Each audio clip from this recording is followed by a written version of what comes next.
नमस्कार, मी Neha. Deshonnati news bulletin मध्ये आपलं स्वागत आहे. जाणून घ्या आजच्या ठळक घडामोडी. नागपूरमध्ये शाळेत बनावट कागदपत्रांच्या आधारे आरटी अंतर्गत प्रवेश मिळवल्याची घटना घडली. 17 पालकांवर गुन्हा दाखल. भारतीय जनता पार्टी आणि मिंधे गटाचा मतदान प्रक्रियेमध्ये हस्तक्षेप, खासदार संजय राऊत यांचा आरोप. राजस्थानमधून सांगलीतल्या शिराळ्यात मजुरांसाठी आलेलं कुटुंब. या कुटुंबातील बिरजू गोपाल चौधरी हा आश्रमशाळेतील शिकलेला विद्यार्थी आहे. आता बिरजू ISS झाला असून खडतर परिस्थितीतून मात करून त्याने समाजात आपला वेगळा ठसा उमटवला. हमाल मापाडी युनियनतर्फे आज धुळे जिल्ह्याच्या शिरपूर बाजार समितीत कामकाज बंद. सुट्टीच्या दिवशी बाहेरील कामगारांकडून काम करून घेत असल्याचा आरोप. धाराशिवच्या तुळजाभवानी मंदिरातील दानपेटी भ्रष्टाचार प्रकरणी हिंदू जनजागृती समिती न्यायालयात अवमान याचिका दाखल करणार.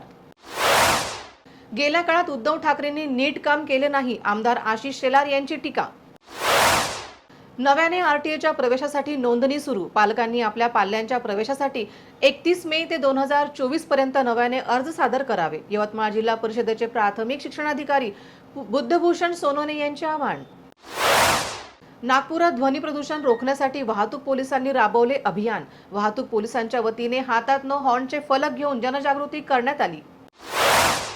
पुलवामा व इतर देशद्रोही कृत्यात हात असल्याचे सांगून 82 वर्षीय वृद्ध पती पत्नीची 32 लाखाची फसवणूक. आरोपी फरार. नवी मुंबईतील नेरूळ भागातील घटना. आज 12वीचा निकाल जाहीर. ठाणे जिल्ह्यात देखील मुलींनी मारली बाजी. ठाणे जिल्ह्यामध्ये 92.8% एवढा निकाल लागला आहे. यवतमाळच्या खुल्या बाजारात भुईमुंगाचे दर पडल्याने शेतकरी चिंतेत. गतवर्षी 7,000 रुपये क्विंटल असलेले भुईमुंगाचे दर यावर्षी 4,500 ते 6,000 रुपये क्विंटल पर्यंत खाली आले आहेत. ठाण्यात मतपेट्या ठेवण्यात आलेल्या शासकीय ठिकाणी तगडा पोलीस बंदोबस्त. स्वामी रामानंद तीर्थ मराठवाडा विद्यापीठात या वर्षीपासून नवे रोजगारभिमुख अभ्यासक्रम सुरू होणार. कुलगुरू डॉक्टर मनोहर चासकर यांनी दिली माहिती. बल्लारपूर बामणी प्रोटीन उद्योग पूर्णपणे बंद करण्याचा कंपनी व्यवस्थापनाचा निर्णय कामगारांवर अन्यायकारक. भारतीय केमिकल वर्कर युनियनच्या नेतृत्वात बामणी प्रोटीन कामगार आजपासून व्यवस्थापनाविरोधात बेमुदत संपावर. छत्रपती संभाजीनगरच्या तनिषा बोरमणीकर हिने 12वीत मिळवले 100 पैकी 100%. चंद्रपूर जिल्ह्यात 12वीत मुलींचीच बाजी. जिल्ह्याचा 93.89% निकाल. त्याचप्रमाणे छत्रपती संभाजीनगर जिल्ह्यात देखील मुलींनीच 12वीच्या परीक्षेत मारली बाजी. छत्रपती संभाजीनगर विभागीय मंडळामध्ये एकूण 94,626 मुले तर 69,136 मुली असे एकूण 1,63,000 विद्यार्थी उत्तीर्ण झाले आहेत. चारित्र्यावर संशय घेऊन पत्नीचा खून करणाऱ्या त्या निराधम आरोपीला 20 मे रोजी बुलढाणा जिल्हा सत्र न्यायालयाने जन्मठेपेची शिक्षा व 16,500 रुपयाचा दंड ठोठावला आहे.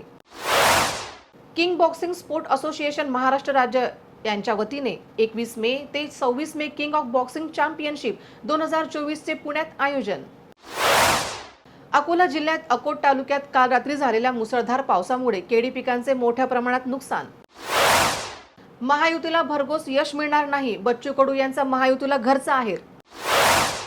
अमरावती जिल्ह्यातील शहापूर गावातील शेतकऱ्यांचे PM किसानचे अनुदान गेले जम्मू काश्मीरच्या शहापूर गावातील शेतकऱ्यांना. बच्चू कडू विधानसभेत उचलणार प्रश्न. अमरावती जिल्ह्यातील 5,94,000 पशुधनाची इयर टॅगिंग आतापर्यंत करण्यात आली आहे. इयर टॅग नसलेल्या पशुधनाची खरेदी विक्री आता बाजार समितीत करता येणार नाही. Big boss fame Abhijit Bichukale हे कल्याण लोकसभा मतदारसंघात अपेक्ष उमेदवार म्हणून उभे आहेत. काल कल्याण लोकसभा मतदारसंघात मतदान प्रक्रिया पार पडली. आता कल्याण लोकसभा मतदारसंघात फेम निवडणुकीची मागणी अभिजित बिचुकले यांनी केली आहे. याचबरोबर बातमीपत्र संपलं. पुन्हा भेटूया नवीन घडामोडींसोबत. नमस्कार. ठळक घडामोडींसाठी देशोन्नती न्यूज चॅनलला सबस्क्राईब करा आणि बेल आयकॉन प्रेस करा. मुंबई, पुणे, नागपूर, मराठवाडा असो का विदर्भ, राजकीय, सामाजिक, शैक्षणिक क्षेत्र असो का क्रीडा, सर्वच घडामोडीचे विश्लेषण पाहायला विसरू नका. फक्त देशोन्नती न्यूजवर.